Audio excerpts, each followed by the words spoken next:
Okay, guys, I have so many people that are reaching out to me and are asking me about where can I find the side event list? Where can I know how to write messages for people that are going to events? Where do I find the sponsors list? Nicola, are you going to that event? Are you going to publish a video about that one?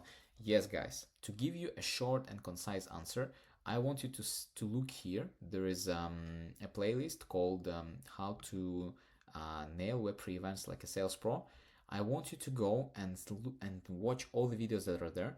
They're basically circulating around a couple of main things of how do you need to prepare to events. Always, always, always run campaigns, book meetings up front, know where you're going, be prepared, have a good sleep, and whether do it yourself or do it with software like I'm doing with Enrich right now. You're very flexible and very open. If you are interested in learning everything about Web3 sales events, I can also leave you a link to the webinar that I did in the end of January. It was in general guideline and playbook how to prepare to events. It's more concise, it's more it's not that fragmented as the videos are itself. So if you are into that kind of information, I'm gonna leave the first link in the description.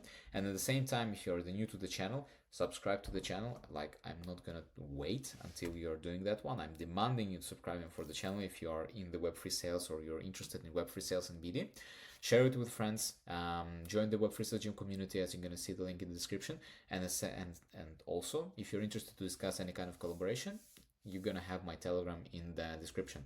So without further ado, wishing you guys a very good and amazing April and May. We're gonna have so many conferences right now, and I expect a lot of business to be coming everybody's way. So definitely monetize, capitalize, and have fun in those events. And this was Nicolai. Wishing you all a pleasant day, and see you later in April. Bye bye.